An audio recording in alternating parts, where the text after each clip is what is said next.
Ago in Paris, we discussed the inclusion of a special chapter on the labor market in the previous edition of the Economic Survey of Belgium, a specific chapter that Belgium had requested from the OECD. And in particular, we talked about the availability of evaluations for some of the past policy reforms. This brought us to the reform introduced in 2012 in the unemployment benefit system, the so-called degressivity. Both we and the OECD colleagues were convinced that such an evaluation would be of interest. Now, as always, obtaining the data and getting them in the right format proved to be challenging. And then when the COVID pandemic struck, priorities shifted both in Paris as well as in Brussels. But today we are very happy to provide the OECD with a forum to present the result of this work and for a discussion with some of the many Belgian academics that have shown an interest in this reform over the past years, and with the National Employment Office, the RVA ONEM, that implemented it. I will not make a long introduction because just like you, I'm eager to hear from our speakers. I only want to underline the importance of the availability of timely, well-documented administrative data in a user-friendly environment, including for international organizations for policy-oriented research. As a federal employment ministry, we are happy to act as intermediary to facilitate such research, in particular for the OECD, that has a long record of strong empirical and policy relevant work, which has a real impact on the debate in our country. With that, allow me to hand over to Andrea Salvatori to present the study. Andrea, the floor is yours. Thank you very much. I'm just going to share my presentation now.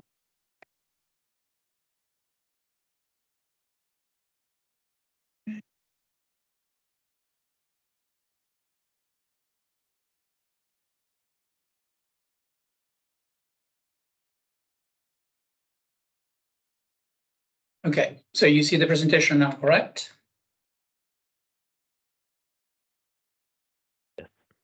Yes, sorry, okay. I cannot hear, sorry, I cannot see anyone, so you know, if you need to stop me, you need to speak up because I don't see you guys. Okay, well, thank you very much for the opportunity to present this work. You're hearing me, yes? Sorry, I'm not sure. Are you guys hearing me? Yes, it's fine. Okay, sorry.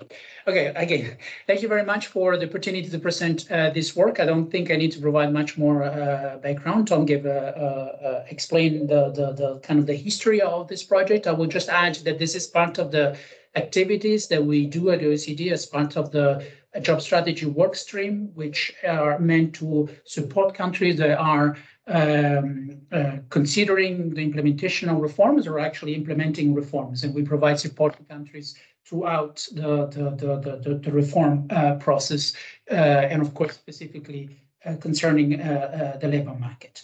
So in this specific case, as Tom was explaining, we agree that it would be interesting, given the debate in Belgium, to look at the effect of a previous reform introduced in 2012, which increased the degressivity of unemployment benefits over the duration of the spell. So effectively, so the title of the paper is "The Effect of Declining Unemployment Benefits and Flows to Employment." But of course, we actually look at outflows from unemployment benefits to inactivity, and I will say that a little bit more on that in a second. Now, just a little bit of background on the reform, although I suspect people in the audience will be very familiar with the reform. When in 2012, Belgium introduced a reform of the unemployment benefit system, which increased the steepness of the time profile of unemployment benefits by raising the initial benefit, so the benefit that people receive at the very beginning of their unemployment spell, lowering their long-term level of the unemployment benefit, and then increasing also the number of steps in between. Now, this is a general description of the spirit of the reform, but as I will make clear in the course of this presentation, the effective impact of the reform on the time profile of unemployment benefits actually vary considerably depending on the previous wage of the claimant. In this paper, we use administrative data to try and answer the following question. Did the 2012 reform of the Belgium UB system lead to an increase in outflows from unemployment benefits towards employment or inactivity? Now, to answer this question, we take a rather simple empirical approach, which comprises 3 steps. And effectively, we ask three questions that point to the same issue.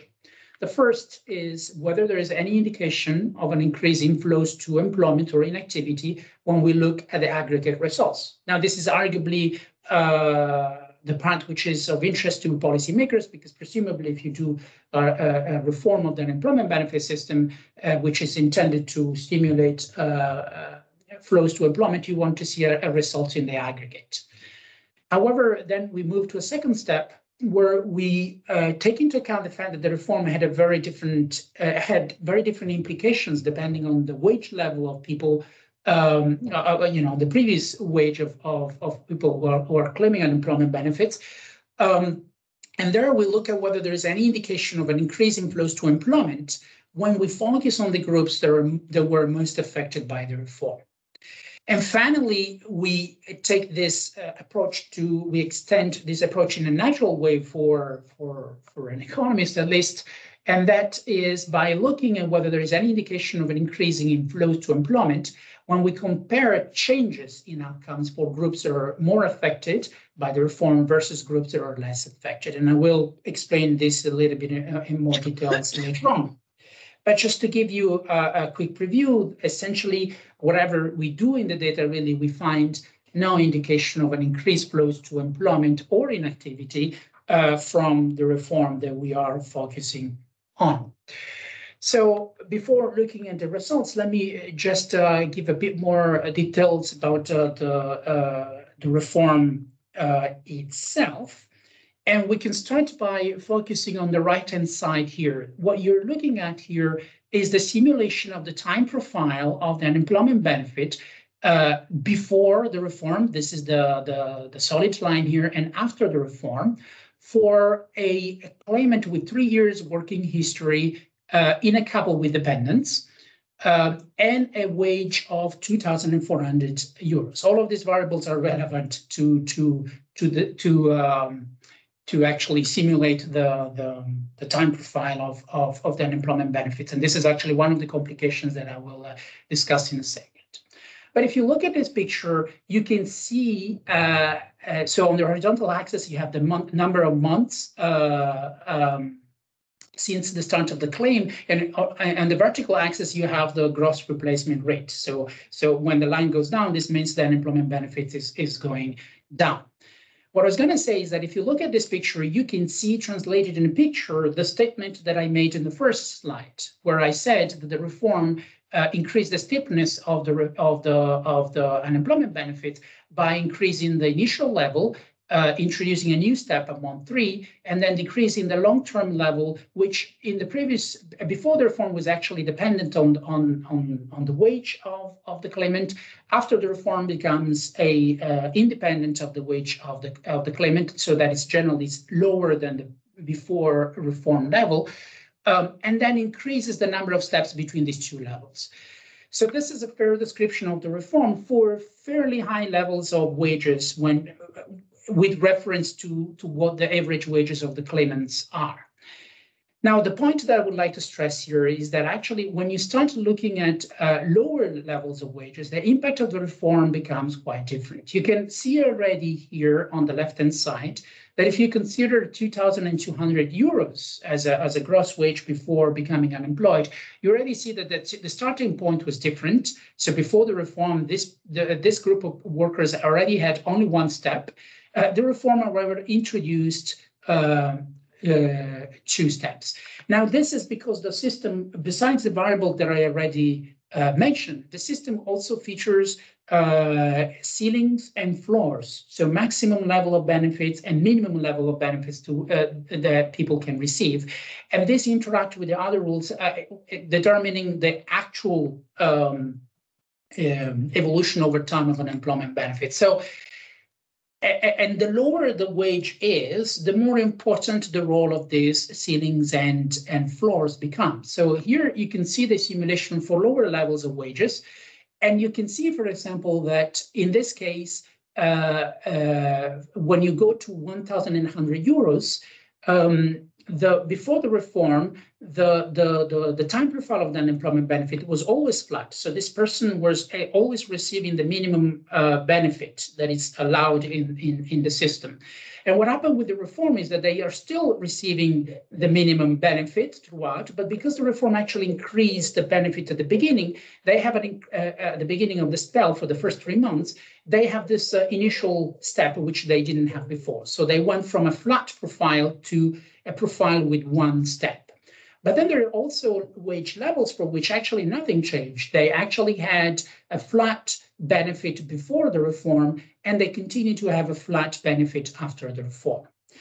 So this is an important point. I will return to what this means in practice, how many people found themselves in different situations in a minute. But as a starting point, it's important to establish that the reform had quite heterogeneous effect depending on the wage levels. Now, one thing I will mention here is, as I said, is that this simulation is based on the assumption of 3 years of working history. But one important point that the reform introduced is that actually the number of steps, so if we go back here, actually the number of steps necessary to go to the long-term level of unemployment, to this level here, it's actually dependent on the number, on the working history of the person. The longer the working history, the larger the number of steps necessary to get to the longer period of time, to the longer term level of unemployment. However, as I will say now, in our data, we do not have information on the working histories of the people. So we don't go into the details of the effect of precise number of years in terms of working history. We always use simulations based on 3 or 5 years, and we check the robustness of the results depending on the 2 different definitions. Now, what do? We use data from administrative data from the Crossroads Bank for Social Security, which are provided by the Data Warehouse, Labour Market and Social Protection of Belgium. The data that we have are semi-aggregate data, meaning that we do not observe the pattern over time, the labour market trajectories of individual people, but we observe the labour market trajectories of groups of unemployment benefit recipients, which are defined by the intersection of family types. There are 3 family types that are relevant for the definition of the rules in the unemployment benefit system: gender, age, and wage bands. So this is another important point. We don't have, because we have a semi-aggregate data, we don't have detailed data on exactly the wage level of the people that are involved, but we can see, but the groups are defined by wage bands, which are given to us in intervals of 200 euros. It's either 200 euros or 300 euros. It's escaping me right now, but it's either 200 or 300 euros bands. Another point that I will stress is that the data that we have, we can observe these groups defined, as I said, based on some demographic characteristics. We can observe these groups at different points in time. But these points in time are not defined in terms of months since the start of the claim, which is actually how the rules of the system are defined, but they're actually given to us in terms of calendar quarters since the start of the claim. So, for example, if we report the results for quarter +1, so that means 1 calendar quarter after the start of the claim, that means that we're observing these people at any point in their spell between 3 and 6 months since the start of the claim. I'm stressing this because this means that we cannot, in this data, observe what happened exactly at the discontinuity points that the reform introduced. For example, I mentioned that the reform introduced for many people a new step at month 3. We cannot observe exactly what happened around month 3. We can only observe what happened in the transition between the first calendar quarter and the successive calendar quarter, so between 3 and 6 months. So we have data on 3 cohorts that started their UB claim before the reform. So that means the people who started their claim in the 3 quarters before the reform was introduced. And then on 4 cohorts that started their claim after the reform. And so they had the new, the new rules were applied to them. So here I'm going back to the point of the heterogeneous effect of the reform across different workers. This is showing you the extent to which this is showing to you the proportion of claimants that were affected by the reform in different ways. Now, what we have here on the horizontal axis is a short-term indication of the number of steps that unemployment benefit claimants saw before the reform to the left and after the reform. So, for example, the 0-0 group is made up of people that didn't see any change. They had 0 steps and 0 before the reform and 0 steps after the reform. So they had always had flat unemployment benefits. Here, this means that the benefit was flat before the reform, and then there was 1 step, and so on. So one important point to keep in mind here is that 50% of new claimants that we observed in our data earned less than 1,800 euros in their last job. This is considerably lower than the average wage at the time, which was around 3,400 euros, and has implication for their time profile, as I tried to explain in the simulation that we saw before. And in fact, what you can see here is that given this first group, this is telling you that about 10% of claimants, for about 10% of claimants, the reform did not introduce any changes at all, because these people have wage levels that correspond to the minimum benefit throughout the spell. If you sum all the cases where where the reform only added 1 step, so for example, 0-1, 1-2, 2-3, if you sum across these groups, you will see that another 25% of people only saw the introduction of 1 additional step, regardless of the pre-reform number of steps, in the form of a higher benefit earlier in the spell. So one point that I want to stress here is that overall, about 35% of claimants, for about 35% of the claimants, the reform did not reduce the long-term level of the benefit. And this is the point I'm stressing, because we're not spending much time talking about the literature here. We can return this one to this one we discuss. But essentially, there's no theoretical framework where you would expect a reaction of the long-term unemployment to the long-term unemployed to the reform if you do not change the long-term level of benefit. So 35% of people were not affected in that sense. They did not have a change in the level of unemployment benefits in the long term. Some other statistics that you can derive from here is that overall about 80% of claimants saw the introduction of a new step at month 3. So there was an increase in the benefits at the beginning, and just over 50% saw the introduction of 2 additional steps, meaning that they saw both an increase in the initial benefit and a decline in the long-term benefit. Okay, so again, remember that this is based on the assumption that people have 3 or 5 years of working histories. The number of steps introduced would be larger for people with a longer working history. Okay, so let's look at some data. Here is just a picture just to provide an idea of how quickly people move from unemployment benefits, at least moved in 2012 from unemployment benefits to employment. So let's focus on the solid line with the circle here. Now, the difference between the solid line and the dotted line is that one refers to before the reform, and the other one is the average of the cohorts after the reform. You can see there is a very small difference. So let's just focus on the solid line for a second. What this is saying is that the bottom line is that most transition to employment happen very early in the spell. In fact, what you see is that by Q1, so by the first calendar quarter after the start of the claim, already about 40%, just over 40% of claimants have moved to employment. And you can see that then the speed with which this line goes up it's not very high. It's quite slow. So in fact, by Q+10, the share that has moved to employment is about 65%. So the vast majority of those who do move to employment from unemployment benefit do so pretty early in the spell. So in fact, the majority does so by the first quarter, the calendar quarter after their claim. Now the line with the squares instead shows the share that remains on unemployment benefits. You can see that it's about 50% at the start of at Q+1, and it becomes about 10% by Q10.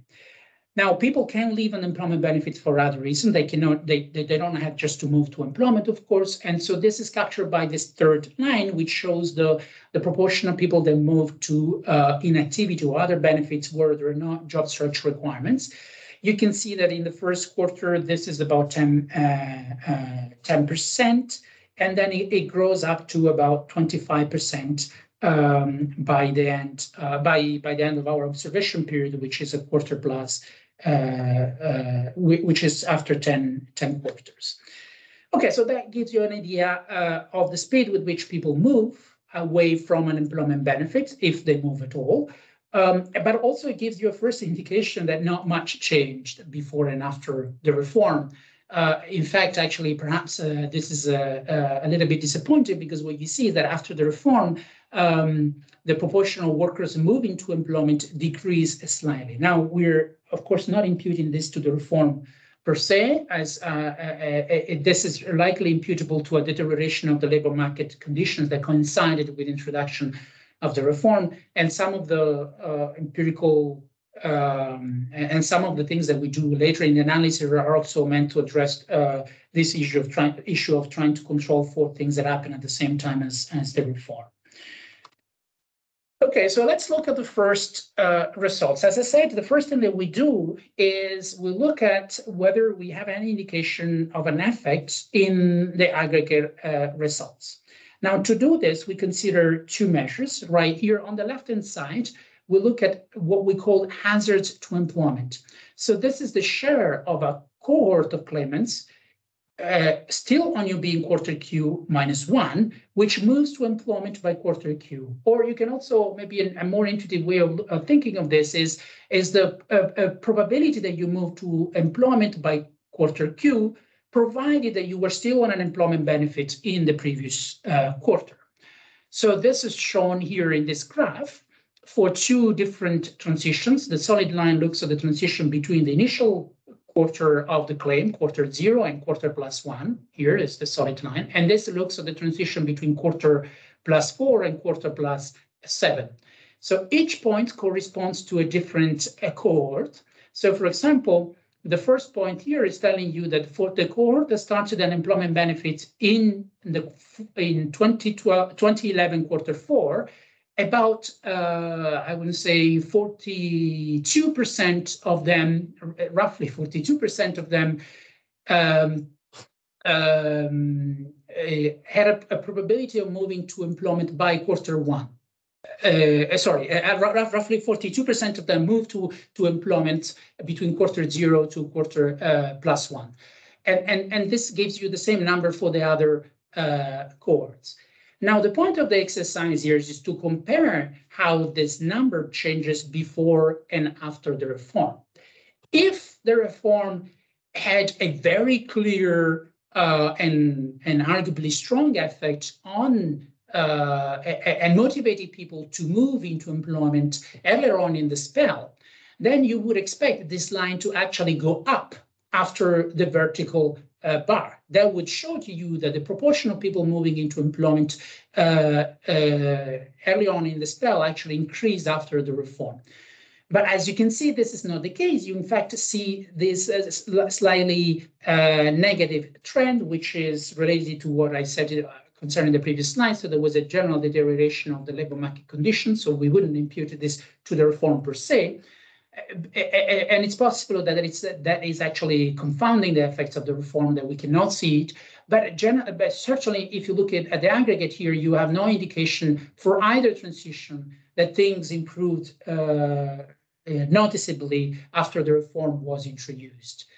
On the right-hand side, you have a similar result, but instead of looking at the probability of moving from one quarter to the other, this is the share of people that move from one quarter to the next one that we can observe.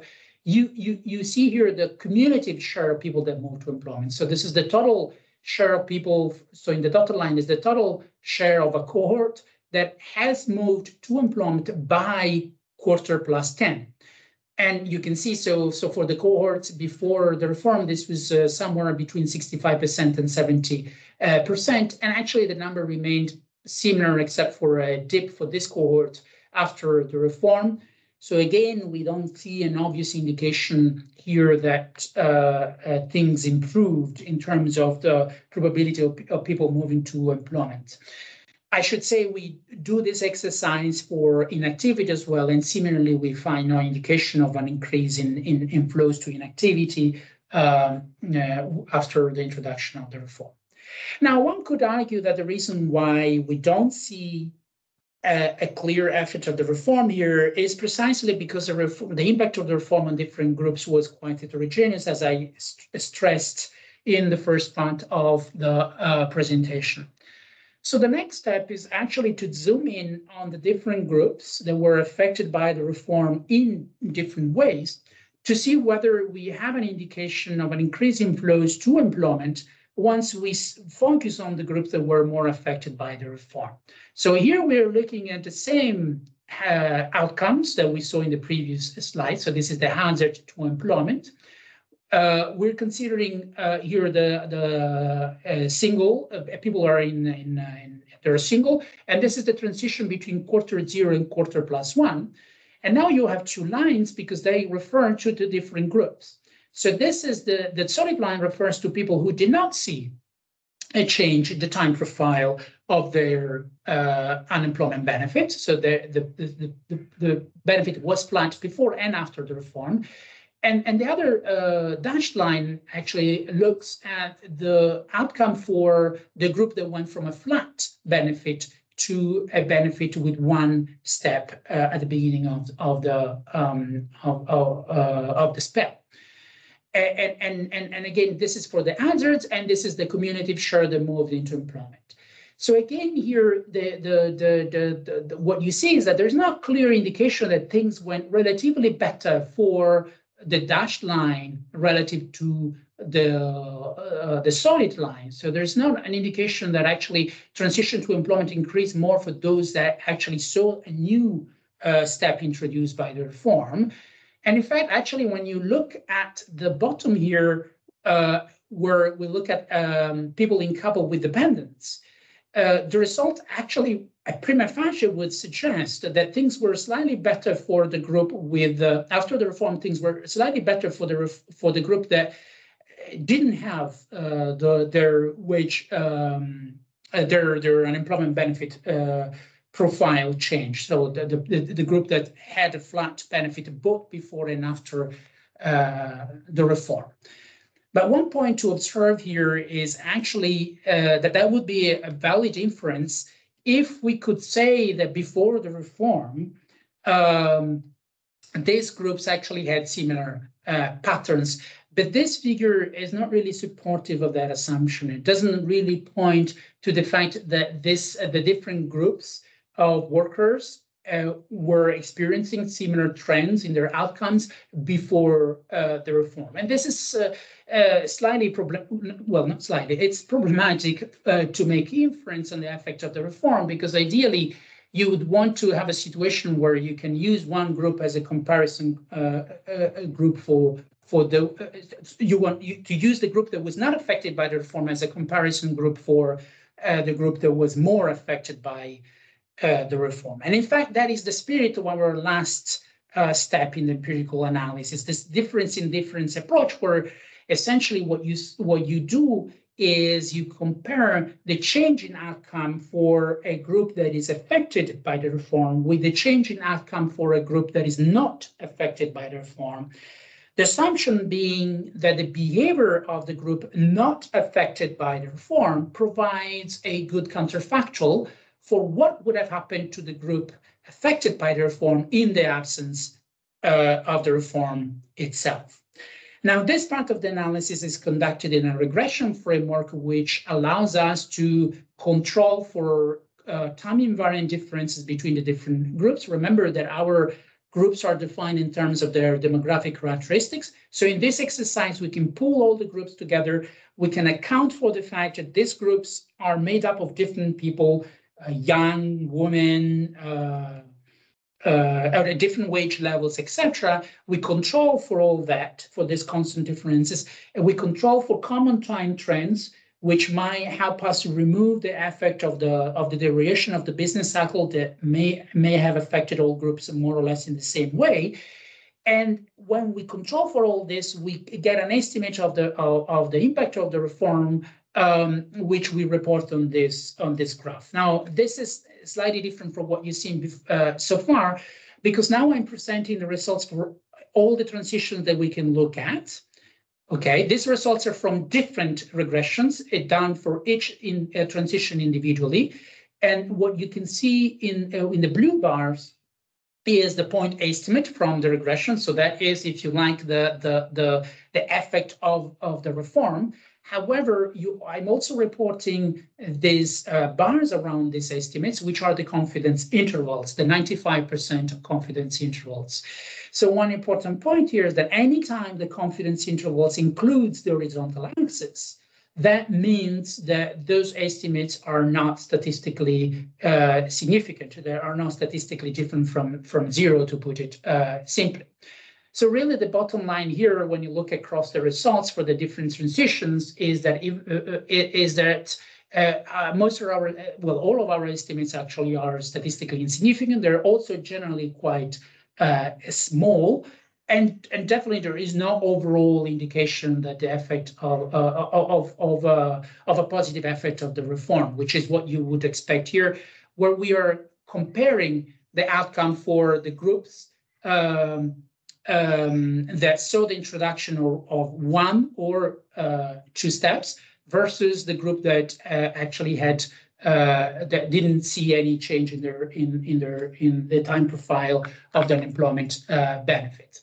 So the left-hand side again refers to the hazard of living unemployment benefits for employment, and the right-hand side presents the result for a cumulative share the move to employment. Here, actually, you can see that all the estimated coefficients are negative, but they remain statistically insignificant.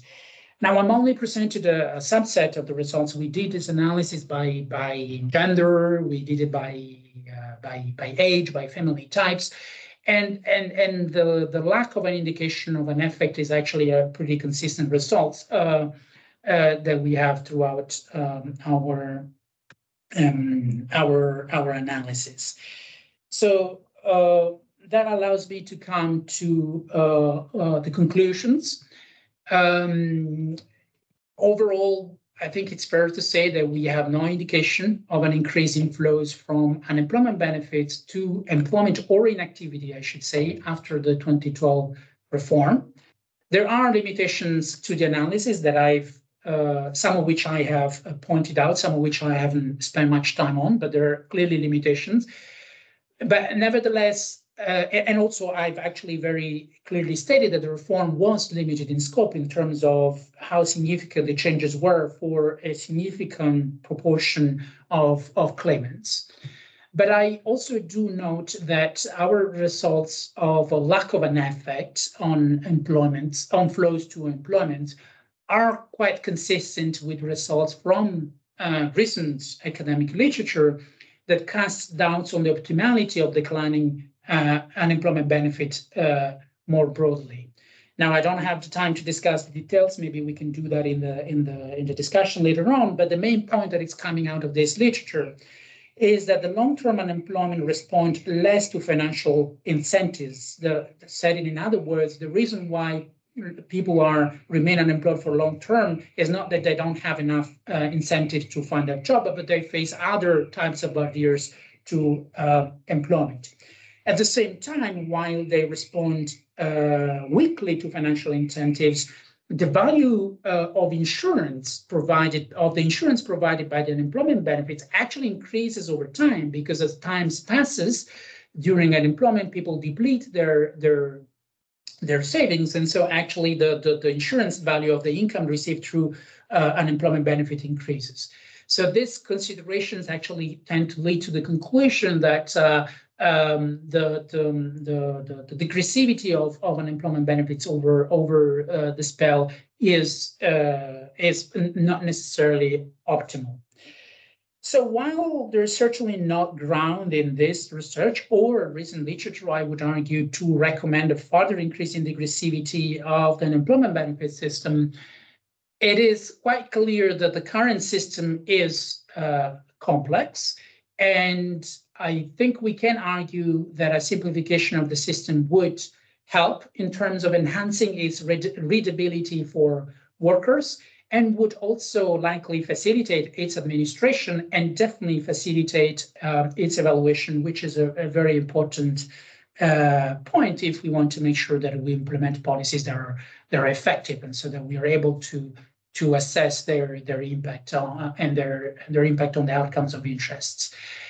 There are several ways to simplify the system, and this paper specifically have not looked at all the possible alternatives. So one example, which is not necessarily the optimal one, but would make sense, it would be consistent with the idea of maintaining the system as it is, but just making it more making it simpler, is to calculate the benefit as the sum of a flat amount plus some percentage of the wage. A similar system is actually in place in France at the moment.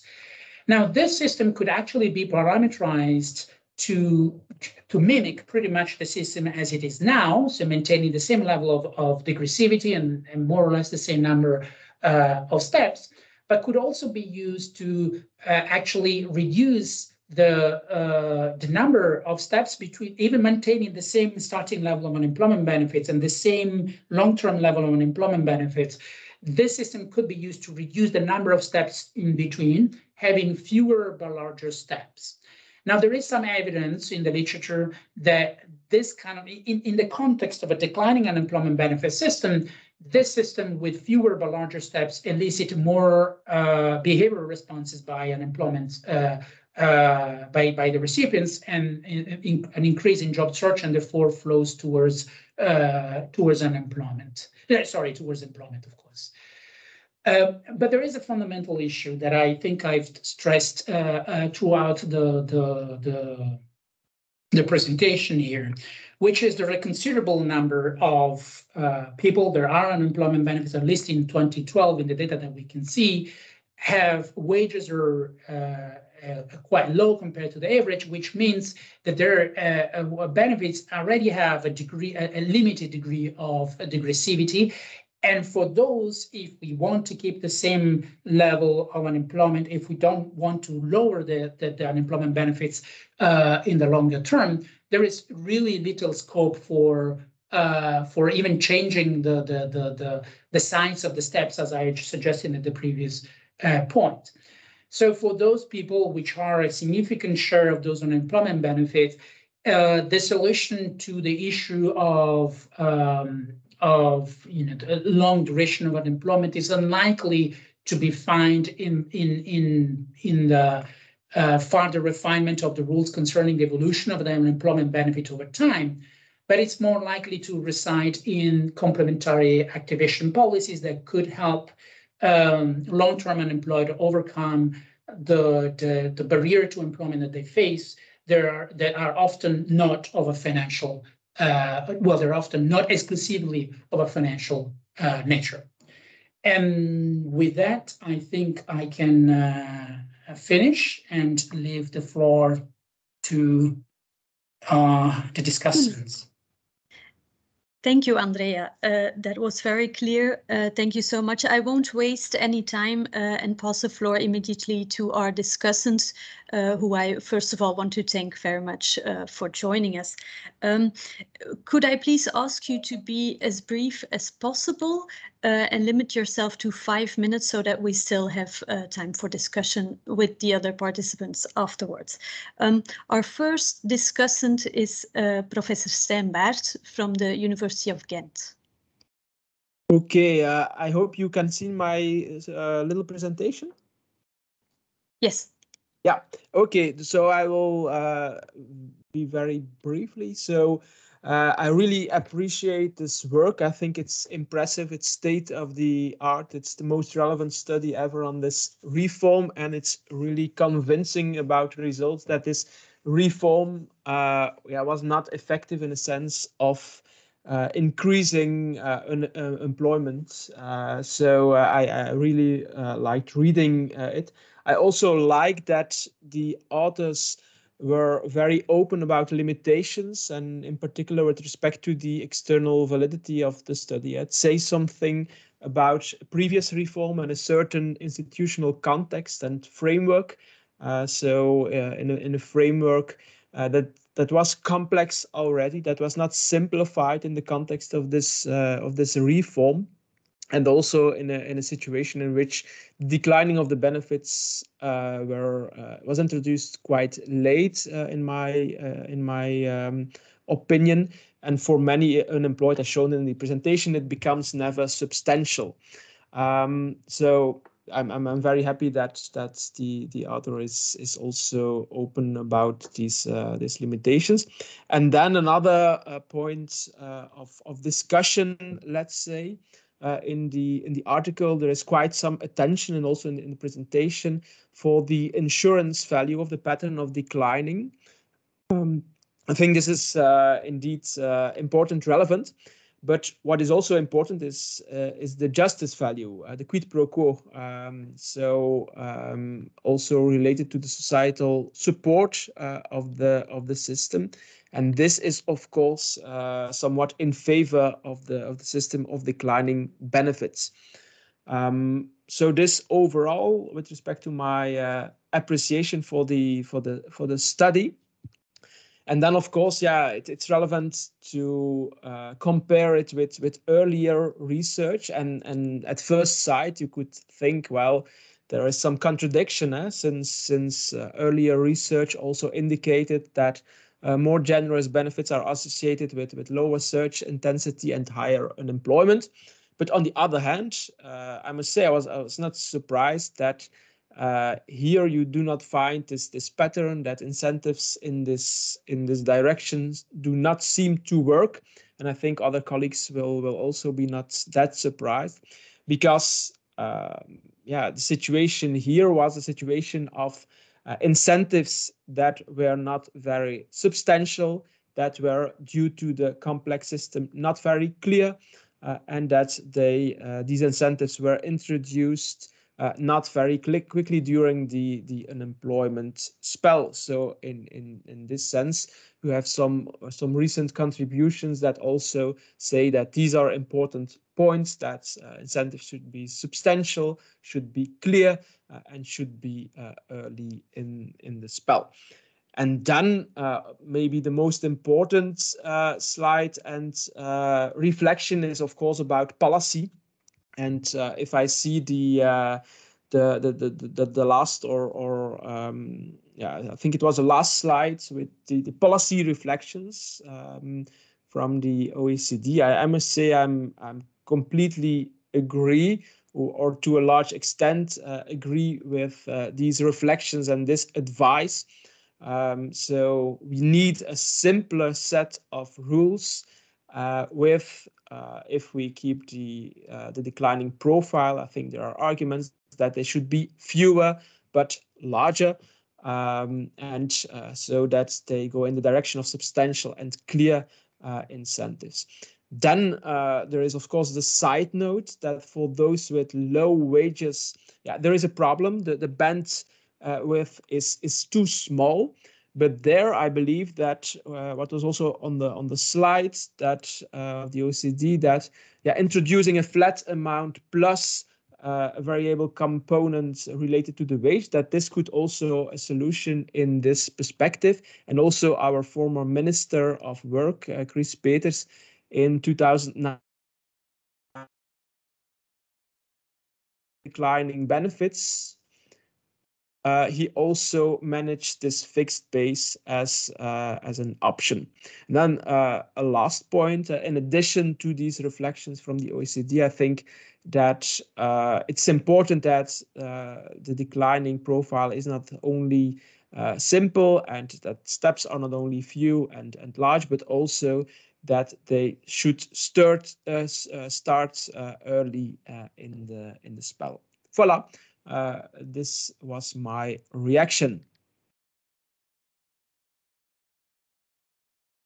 Thank you, Stijn. I'll pass the floor to Dr. Nathan Lachapelle, who I think also has some slides. Yes. Yes, I do. Let me share it. I should be able to.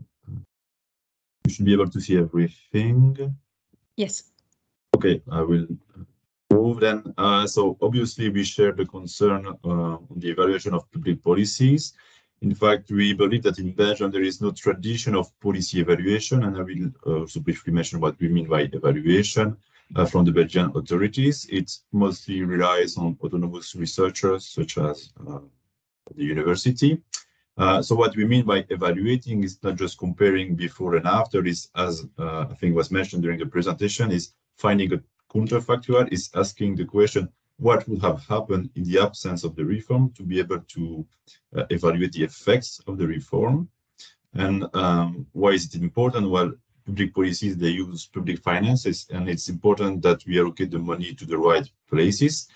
And especially within the unemployment insurance system, it's very sensitive, because what we do with the money that we give to people, it directly affects their income, and those people are usually disadvantaged people. So I think it's very everything needs to be very careful. So that would be on the objective. Now, on the reform itself, we wanted to highlight that the initial raise of the unemployment benefit level at the beginning was to allow unemployed to be more selective in the job they consider. So it would be consistent if we find that the transitions to employment is decreasing early on in the spell, while the later decrease was to increase incentives of the long-term unemployed to accept a job. So in theory, from the literature, there are opposite effects, which could make the case that there will be no finding in the data. But if we believe, and I think this is something that was mentioned at the end of the presentation, the long-term unemployed might not react to financial incentives. So the effect of the reform could simply be negative. And I think some estimates pointed to that direction, although they are not significant.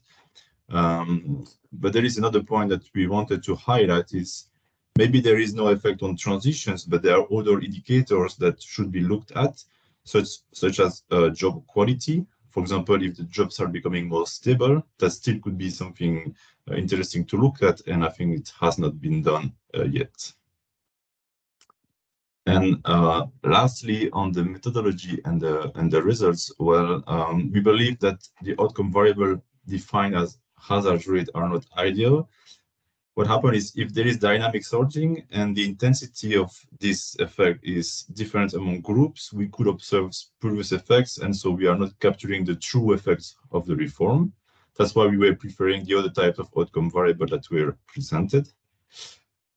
Another note that I think is very clear in the paper, that there is a small sample, the data are grouped, and so there are big limitations in that aspect. And maybe there are more tests that could be done for example, the parallel trends in the definitive estimates.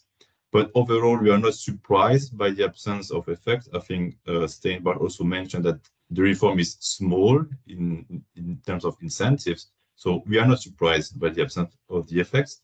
And actually, we are also working on similar project, but with individual level data. And we also find so far that there are no significant effects. On the conclusion that the system is complex, we agree, and simplifications could be welcome, but we believe that more work should be done before reaching a final conclusion, and that would be my also final conclusion for the comments we have. Thank you. Thank you. So I will now pass the floor to Professor Wim van Lanker van de KU Leuven. Yes, so thank you for giving me the opportunity to reflect on this study. I don't have any slides, so bear with me without any visual aid, please. Let me first emphasize that I highly appreciate the fact that the study has been conducted, as the previous speaker already mentioned, in Belgium, and including in its regions, we lack a culture of evaluating policy reforms. It quite seldom happens, and it's even more seldom to see reforms rolled back or adjusted when the anticipated objectives are not met. So I really applaud the OECD for properly evaluating this contentious policy reform. And back in 2012 already, several scholars, and full disclosure, I was one of them, warned about the poverty impact of a faster decline of the unemployment benefits amount over the unemployment spell. Microsimulation studies then indicated that that would be the case, that we would see a rise of in the poverty risk of the unemployed, and we consequently also observe that the poverty risk amongst the unemployed in Belgium has risen to about 50% over the past decade. The fact that they are faced with low benefit levels, which hardly surpass the level of social assistance benefits, is of course not a coincidence. While maintaining the argument that a steeper and faster decline of the benefit level would provide a financial incentive for people to be motivated to search harder for a job, I think it is still a bit underestimated how living in poverty and living in poor material conditions makes it actually harder to attain and maintain paid employment. There are all sorts of costs associated with poverty spells, including societal costs and costs for children, facing fewer opportunities to thrive and contribute to future society. And now we also have evidence that the reform that was enacted doesn't really achieve its goals in terms of increasing employment. And for many of us, this is indeed not a surprise. And it's interesting to see that it kind of aligns with the shifting consensus in what financial incentives actually mean. We know that financial incentives work in complicated ways, and that they affect people in different ways depending on the context that they are living in, depending on their previous wage, depending on the family situation, depending on the demand side of the labor market, depending on the public services available for them, depending on the activation policies enacted for them. And what we try to do is to solve all of these labor market problems in one system. And I don't think we should do this, because the result is an overly complicated system that doesn't protect people against poverty, and that, as we see now, doesn't really help in facilitating transitions to paid employment. The main problems with the current system of unemployment protection in Belgium are manifold. It's way too complex, both to administer and both for potential recipients to understand the system and to properly foresee the future benefit level. I think that is really important. It has almost entirely lost its insurance value over time. And the difference between the minimum and the maximum benefits is very limited in the beginning of the spell, but also and certainly over the course of the unemployment spell. There's no consideration whatsoever to the number of children, for instance, in setting the benefit levels. It does not protect well against the unemployment. It does not protect well against the risk of living in poverty. And one could, of course, argue that on balance, these objectives should be weighed against its effect on labor market integration. But, you know, we already knew that the old system before 2012 was not very effective in facilitating these transitions. And we now know that the reform did not improve these transitions as well. So for me, a proper reform is called for. And I think in light of the evidence presented today, in light of the shifting consensus about how financial incentives work, how benefit systems should be designed, I would argue that maybe it doesn't make much sense to continue following the chosen path and to try to squeeze in a sort of a different version of declining benefits within the current system. I think we really need to rethink how the system actually works. Certainly giving the limited difference between the ceiling and the floor in the benefit system. I think given that, it will be extremely hard to design a system that has these more major drops early on that still maintains a certain amount of income protection. I think we need to simplify the system. I think we need to strengthen the insurance component of the unemployment benefits, preventing a fall into poverty, and strengthen the insurance component of and maintaining a decent living standard. And this needs to be balanced against, of course, the social support, how the public attitudes are geared towards or against where exactly or what level of insurance value is possible. So I agree with Stijn, of course, on that account. It's about the balance, what is possible for society, but also what you want to achieve with your benefit system. And I think we need to make it simpler and need to think really hard, really think through what do we want to achieve with such a system. And if we think about reforming, it should be part of a more bigger reform, also including social assistance benefits. Because as I mentioned, if we think about, for instance, limiting the unemployment system in time, which is an often heard proposal, we also need to think about the level of social assistance benefits and the tensions and the difference between the minimum employment benefits and the social assistance benefits. So I think it should be part of a more major reform of how are we going to protect people becoming unemployed and what kind of financial incentives are built into that system.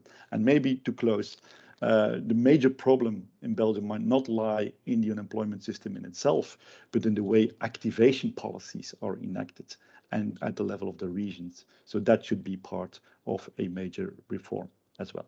Thank you. Thank you, Wim. And thank you for already building up towards our last panelist, who is Mr. Jean-Marc van den Berg, head of our National Employment Office, the RVA or ONEM for the Belgian listeners. Good morning, everybody. I'm very happy to be here. I think it's very interesting to hear these results, and I'm very happy to be there for two main reasons. First reason is, of course, that ONEM RVA is implementing the reforms that has been studied, and this is already a good reason. On the other side, I'm also here to correct or maybe to contradict a little bit what has been said by and Professor Lachapelle and don't remember the name, and Mr. Van Lancker, because about the tradition or the culture of studying the reforms. Yeah, I don't know about the Belgian authority, and maybe ONEM RVA is part of it, but we are finalizing our own study about this reform. So it's not that we are doing nothing, but I don't say on the other side that it's systematic. It's systematic in my organization, but I don't say it is at the other level of government, regional or federal. So our study is not finished yet, but the first part is almost done. We are finishing the draft, and so there are two parts. In the first part, we are doing more or less the same as the OECD study. That means the analysis of the effect of the measure of the reform on the outflow to work. The second part, so the first part is almost finished. I have already a draft with the analysis and the results, and the second part is the budgetary impact of the reform, and that is still to be finished. I already say what I will say at the end, so the result will come, definitive result will be available in something like October, and so will be my conclusions. About the details of our study, the objectives are more or less the same with the OECD study, but it's more complementary than overlapping, because the methodologies that we use is quite different from the one of the OECD. First, the period of our studies is a little bit longer. It's not comparison before after. So we analyze it the whole sector or the whole reform for the period from 2010 till 2020. more or less, we also, as there is a variation in the population that we study, because we studied all the cases, that's an advantage when we had the source. So we studied a little bit more than 4 million trajects of claimants. That means tragic means that one claimant can come more than once in the study, but still it's quite relevant, of course. There is also a methodological difference when we look at the status of the claimant. So we look at the situation after 12 months of the selected payment. And what I have to say that the results, let's say not definitive, but still result that we have is that the results are the same as what the OECD concludes. So we see that the impact of the reform is more or less non-relevant on the outflow of the unemployment system. So what we see, and it kind of confirms what I heard earlier this morning, is that the main influence on the flow, inflow, outflow, is more the economic variation and the variation on the labor market that are much stronger than anything else, and the impact of the reform seems not to be seen in the result of our study. The second part, and I won't be long, in fact, is the complexity of the system. And for years, my organization and the whole sector of unemployment, in fact, is claiming that the complexity of the unemployment system decrease. There is a real need of simplification. It's necessary for the organization that are working in the sector, but of course also for the claimants. The system is not readable, it's very complex, and in fact we think that is one of the main elements, is that the people who are unemployed do not understand clearly what are the consequences of what they do.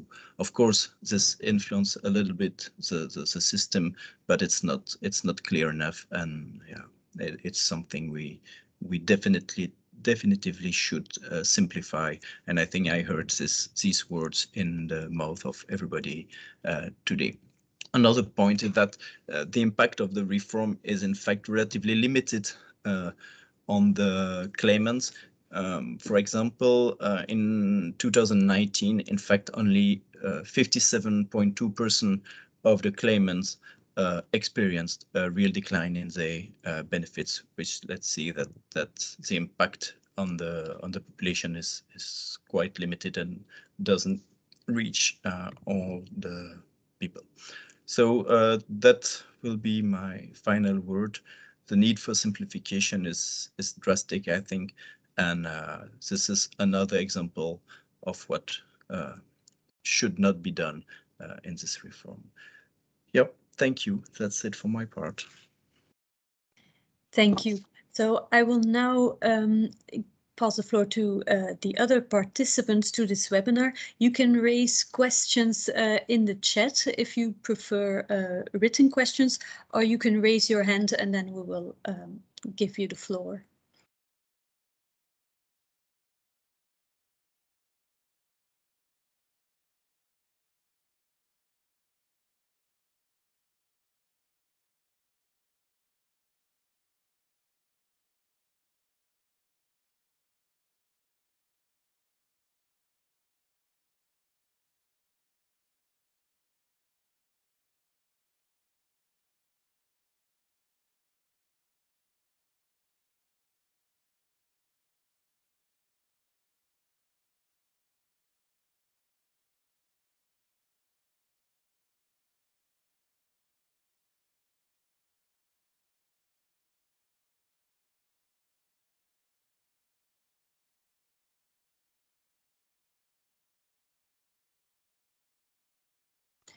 So there is a question in the chat. I don't know if you can see the chat, Andrea. If not, I will repeat the question. The question is if you also have any information on spousal labor supply. I'm afraid the answer is very short, and the answer is no.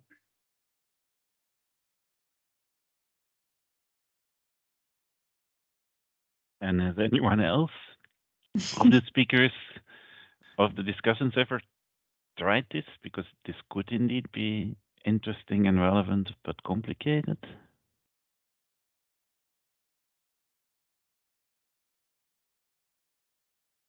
I mean, to the extent that, so I'm thinking now, so I don't know whether it makes perfect sense, but we don't see, so we don't see the labor supply of the spouses, but we did the analysis by the family types that we can see, which are single, couple, and couple with dependents, and we never find an effect anywhere. I guess there one can think, if one think carefully, there's maybe some inference to be made along these lines, but that's what I can report.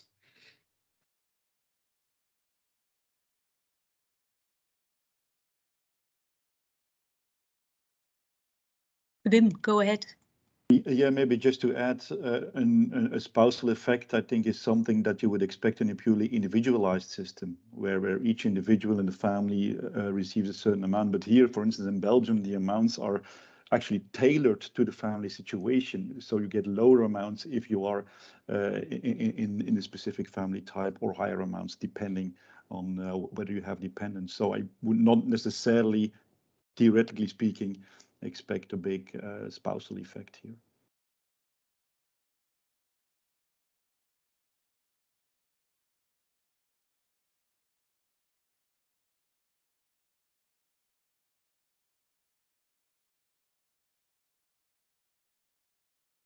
Yes, Thibault, go ahead.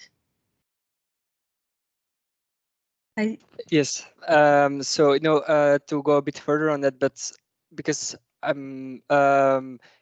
because I would still think that in Belgium you more get like a compensation that you have dependent people in your households, rather than that it will lead to the same value. For example, if your spouse works at an income, if she doesn't work, you will always get less income probably, or otherwise the incentives are also maybe a bit bad. But if that is the case, then maybe you will have on aggregate level no impact, but you will see on a disaggregate level that the people where the spouse work will be less incentivized by this reform, while where the spouse doesn't work will be more incentivized by this reform. But that also leads to other implications for poverty risk, because if the spouse work, you have lower poverty, so it would mitigate a bit at least the poverty risk of this reform.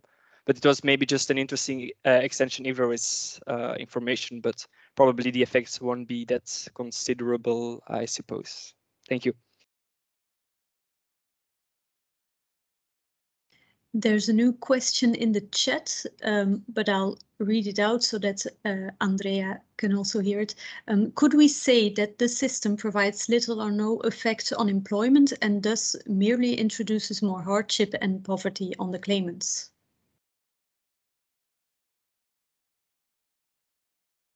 So, well, our result. So in the design of the time profile and unemployment benefits, typically you have to, I mean, according to the literature, you do have to take into account the effects on work incentives, which we technically call moral hazard, and the insurance value of the unemployment benefit.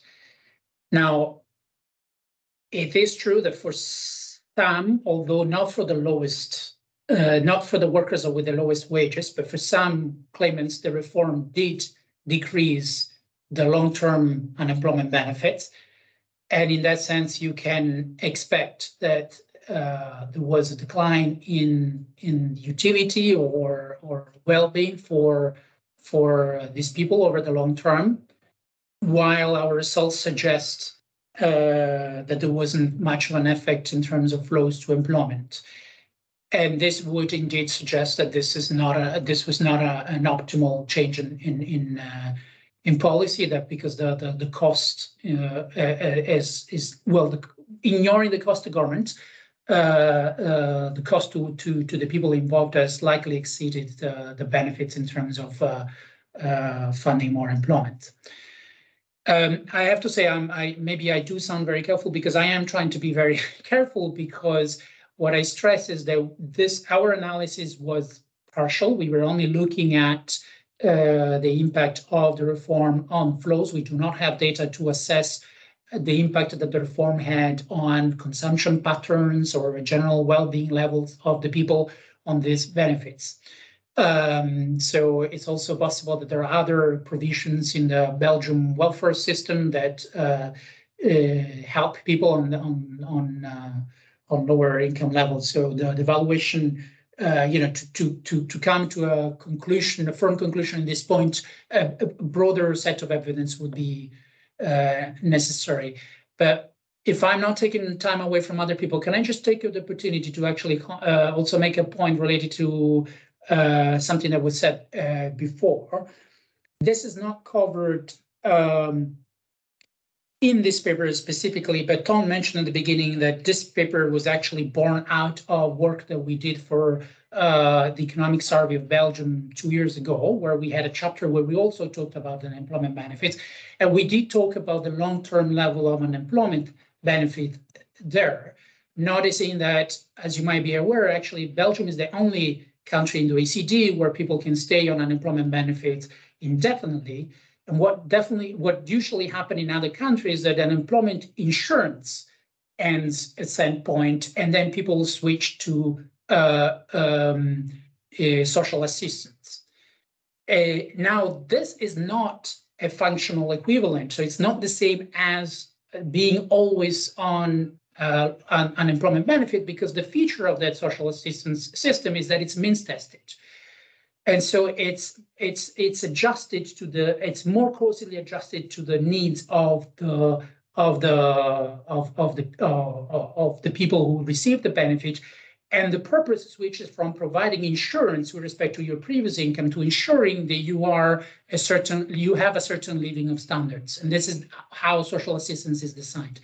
So what we actually suggested or proposed, the OECD proposed in that chapter, not in this paper, but in that chapter, was that the system could actually be made fairer by introducing an element of means testing to the long-term level of unemployment benefits. So even if maybe for historical or cultural reasons, the switch to a social assistance system would be too much, given that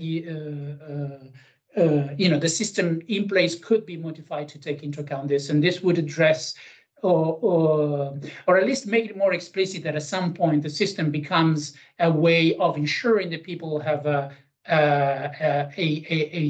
good living standard. And it would also be, yes, actually we were stressing the fairness of this, because the results of the current system is that, yes, there will be people that are below some minimum level of living standards given their personal conditions, but there will also be people that are receiving what could be argued is too much compared to, maybe it was referred earlier about the social justice argument, that at some point the societal concern becomes about ensuring that you don't have poverty rather than ensuring that you have an income level which is proportional to your or close to your previous earnings.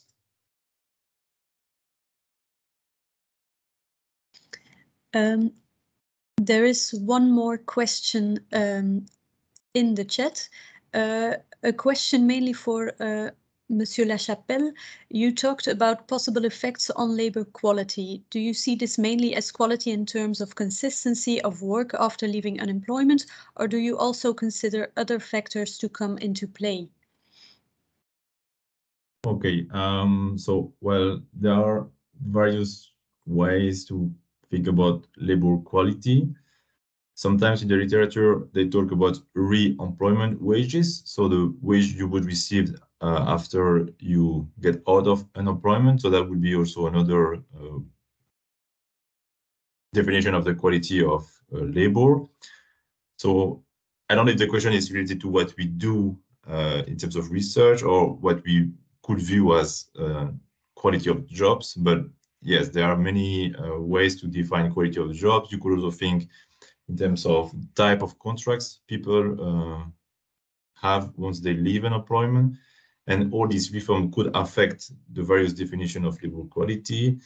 And so the main issue when you look at those is that you have to have data on those outcomes, which is not always easy to receive, and I think can make the research harder in that respect. But we do look at some indicators of labor quality, and mainly we look at the stability of the jobs that you can find after unemployment.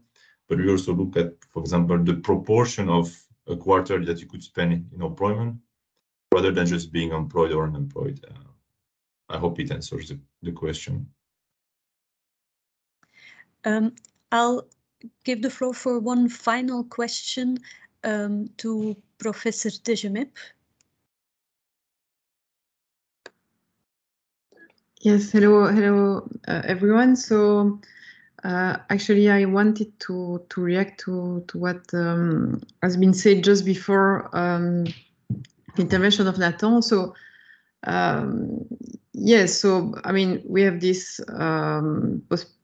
possibly unlimited I mean unemployment insurance, but you know that since 2012, I mean there is the a new policy that has been, I mean 2004 there has been a new monitoring policy, so in Belgium, so monitoring search effort. And of course the deal at that time was to say, okay, it's important that we do not introduce some limitation in the unemployment benefits, but because we would like that even for people unemployed for a long time, that they remain active in the job search, and they remain in contact with the employment services. And so the deal was to say, okay, so the unemployment benefits in Belgium are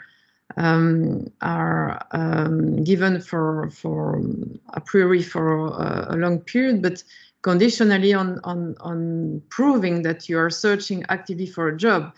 And so we know that that if you have been unemployed for a long time, you will have to prove to an RVA that you are searching actively for a job. So now people who are not complying with these rules will be actually will have their unemployment benefits withdrawn. So I think that this is important. So to remember that there was a reform in the early 2000s. I mean, discussing this issue of stopping or not the unemployment benefits after some duration, and that the choice at that time was to maintain it a priori unlimited, but at the condition of searching actively for a job. But this is checked at a regular point in time. We can of course discuss I mean, and criticize this monitoring policy, because there have been studies made on these monitoring policies saying that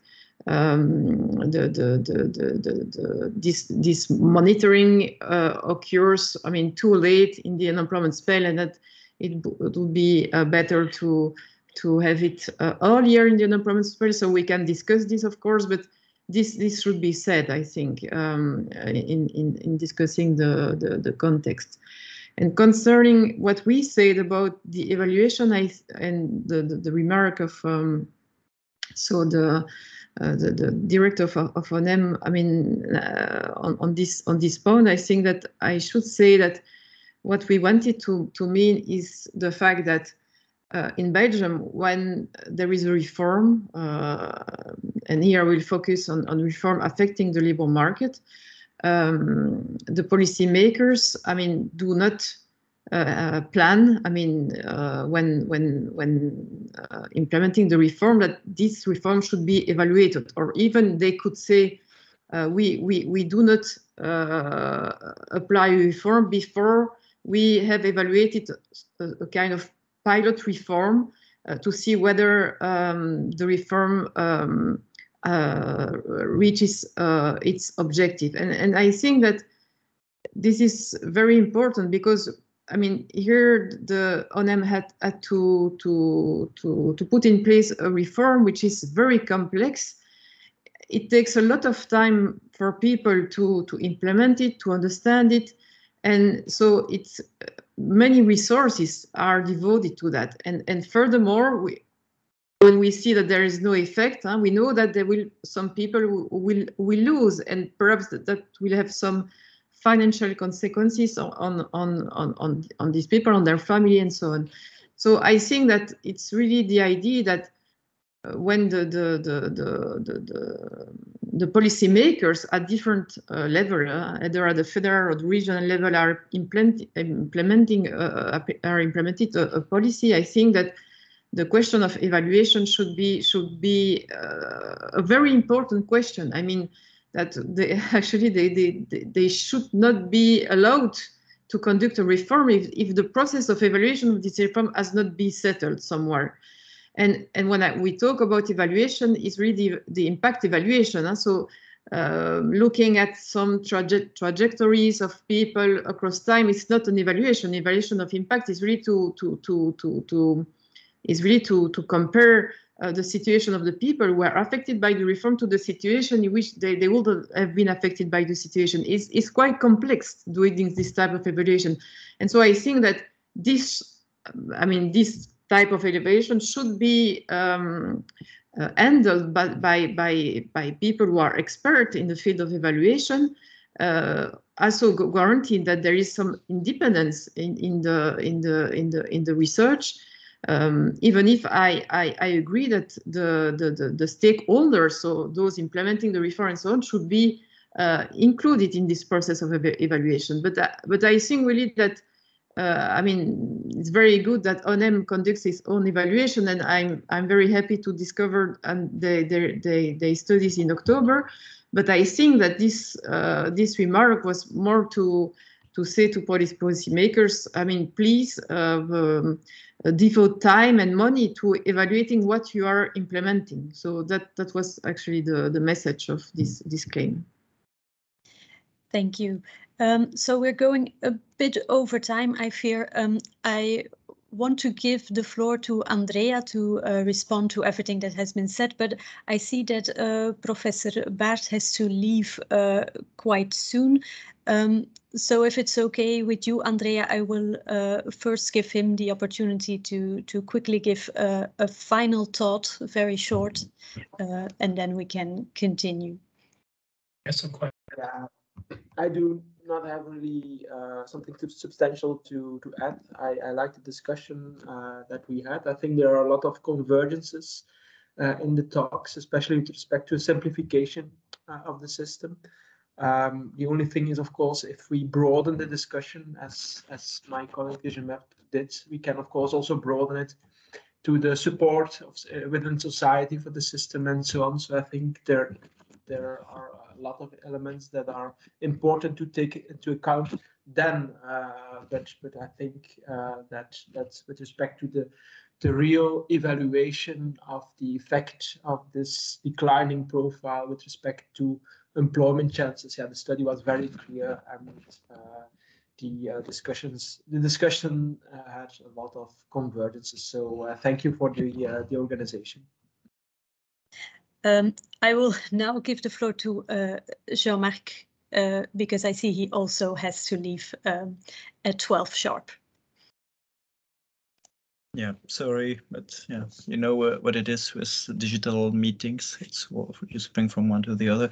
Yeah, so I look forward to seeing part of you when we get the results of our own study, and of course what has been said just before now about my remark about the tradition with the Belgian authorities. It's of course true that there's no tradition and it's not systematic enough. And yeah, as administration, it's not always very easy to implement what is asked by the government or laws or things like that, or regulations. And yeah, it's certainly for 20 years the message that we send. It's to simplify the regulation and to make it readable, and for the administrations and for the citizen. And it doesn't change a lot or at all.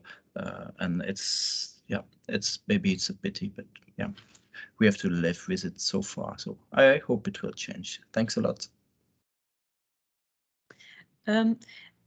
As we are already turning the program a bit upside down now, maybe it's better that I just pass the floor to the other two discussants, and then I'll let you have the final word, Andrea. Professor Van Lancker, if you have some final thoughts. Yeah, I would like to thank all of you. I think it was extremely interesting, and many thanks to the OECD, of course, for doing this study. I'm also very happy to hear that there are several evaluations and studies in the pipeline. So I'm looking really forward to that. Hopefully, some of these studies can overcome the limitations of the current study, and of course, it would be good to sort of install this evaluation culture a bit more in how we are doing things. So we can have a long discussion about the direction that the unemployment benefit system in isolation should be headed towards, or how the social insurance system, how the social protection system, with all of its multi-level elements, should be designed to better achieve its objectives. But above all, let's properly evaluate both ex ante and ex post potential reforms, and let us try to devise a more longer term strategy that is really focused on what do we want to achieve with our systems of social protections, with our systems of social insurance, and how are we going to achieve these objectives in the most effective way possible, so that we get the biggest bang for the buck. I think that is what the future conversation should be about. So thank you very much, and I'm looking forward to everything that will come after this. Thank you. Thank you, Wim. Nathan or Muriel? I don't know who of you wants to conclude. No, I mean, I would like also to thank the OECD for having undertaken this work. I think we had some discussion in the past, and it's good that you came here with a study. It was actually, we are doing something very similar with individual data, and we hope to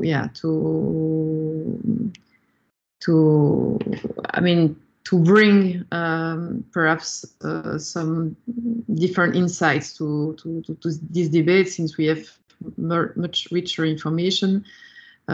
Even if I do believe that the overall results wouldn't be so different, actually. So thanks again for this fruitful discussion, and for the interest of all of you for these questions. And so that's my final word. Thank you.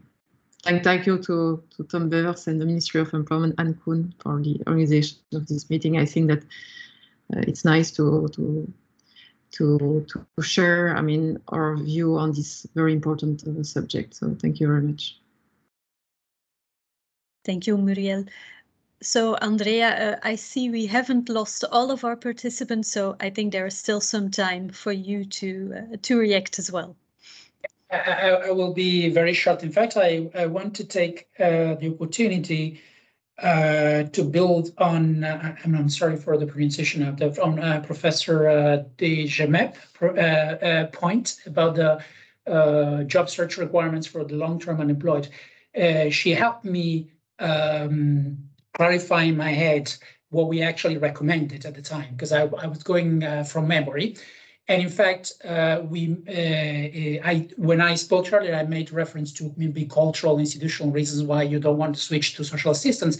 But actually, what we acknowledged in the report was that a system that ensures that the long-term unemployed don't fall out of sight of the public employment services is a good system.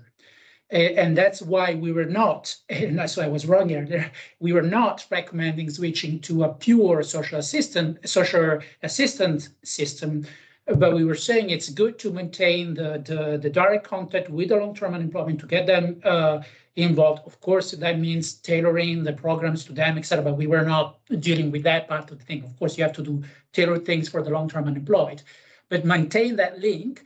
But in terms of the fairness of the system, and the issues concerning the poverty level, etc., that were raised, then adjusting the level of the benefit to meet the actual requirements to go a further step away from the insurance value to assuring a certain level of living standards. That is what we recommend within the system, where you maintain the connection of the long-term unemployed to the public employment services. So thanks for actually making that comment, because it helped me remember that specific point, which is an important one. And in fact, in this sense, so to frame it in a more positive way, I started off by saying Belgium is the only country where unemployment benefits can last forever. Well, so Belgium is the only country where the long-term unemployment maintain a connection with the long-term unemployed, maintain a connection with the public employment services in the OECD. So positive note. Also, it's one of the few countries, since we are debating about, we're talking about, so one point that we all agree is that it's important to do evaluations. It's only one of the few countries that came to us to suggest an evaluation of a policy, of a reform which was implemented. We've done other works within the job strategy team. We've done an extensive evaluation for Spain and other evaluations, but it's not something every single country in the OECD has done. Let's put it this way.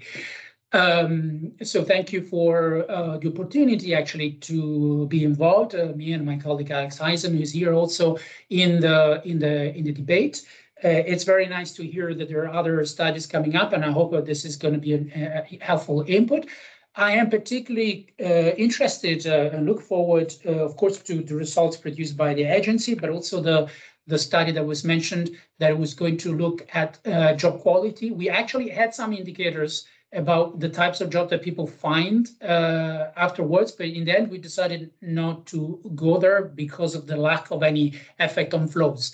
Now, I understand the point that was made earlier that it's technically possible that you don't have a change in flow, but you have I'm not sure I'm very convinced by the theoretical argument, because if the argument is I give you a higher benefit so you can wait and get a better job, then the channel must be an effect on flows. But that could be that our design cannot capture that because we don't observe what happened in 3 months.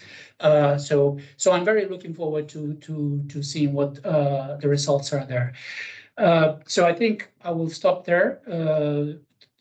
So as I mentioned at the beginning in the chat, the paper is now live on the OECD website. The link is in the chat, and I look forward to further interactions if possible in the future. Thank you very much. Thanks to you, Andrea.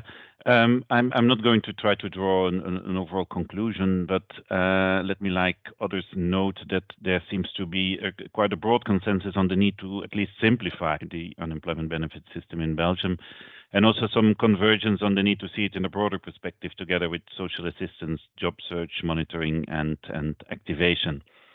I'm sure the debate on how this should be done will continue also way beyond this webinar, but I hope that the discussion will become more and more evidence-based thanks to the OECD work and to other contributions that have been mentioned, and also to the work that Mr. Van den Berg has announced. And in that case, who knows, it may even contribute to a real culture of evaluation that we all hope to see one day in this country. Allow me on my turn to sincerely thank, first of all the OECD colleagues in particular Andrea and Alexander for the report, all our discussants, also all those who have helped with the data, Michiel Seegaard, Chris Brijs in particular. And also I would like very much to thank Anne for having been a very patient intermediary for this, and my other FPS colleagues for organizing this webinar. And of course, all of you for your interest and participation today. Now, on the event webpage of our ministry, we will put a link to the OECD study, and we will also put the recording that we made today. And with that, I suggest we close this webinar. Enjoy your lunch and enjoy the rest of this sunny day. Can I just join in thanking Anne very much for her support throughout this? It's been great. As I said, other countries have collaborated with us. They don't always have an N on the other side, so that's been great. Thank you very much. You're very welcome. Bye.